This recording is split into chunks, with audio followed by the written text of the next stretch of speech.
savoir, c'est important. Le mariage, donc, étant une idée de Dieu, le mariage est certes quelque chose qui est la volonté de Dieu, mais le mariage est une option. Dis avec moi, c'est une option. Oh, dis avec moi, c'est une option.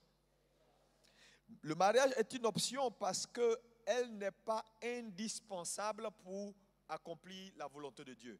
Je m'explique.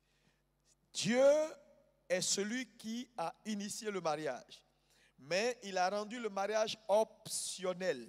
C'est-à-dire qu'il n'a pas lié le mariage à l'accomplissement d'un dessein. Ça veut dire qu'un homme peut vivre, accomplir le plan de Dieu pour sa vie, qu'il soit marié ou pas. Ça, c'est un point sur lequel je veux qu'on soit tous d'accord et qu'on dise Amen. Chaque être humain a une destinée. Ça, c'est un point qui est... C'est-à-dire, un homme qui naît d'une femme a une destinée, a quelque chose que Dieu assigne à sa vie.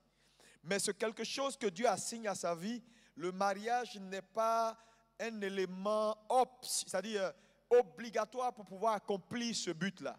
Et voilà pourquoi je voulais te donner un conseil de ne pas passer toute ta vie à attendre un mari et rater le but de Dieu pour ta vie. Il est mieux pour toi que le mari soit là maintenant ou qu'il ne soit pas là maintenant, que tu te concentres à faire ce que Dieu t'a appelé à faire. Si un temps il te trouve dedans, vous continuez le chemin, mais ne passe pas tout ton temps parce que tu cherches à te marier, parce qu'il y a des personnes qui ont mis leur vie, leur destinée, tout entre parenthèses, parce qu'elles sont en train d'attendre l'homme de leur vie.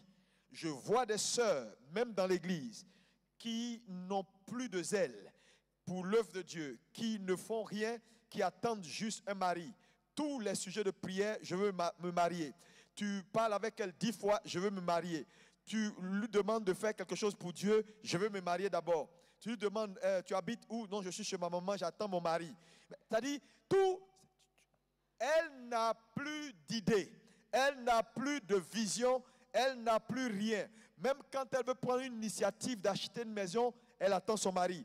Même quand elle veut prendre une initiative de commencer à acheter même des casseroles, j'attends mon mari pour voir quelle casserole il veut. C'est-à-dire, elle ne vit plus. Sa vie est entre parenthèses parce qu'elle attend son mari. Tu vas regretter. Tu vas regretter.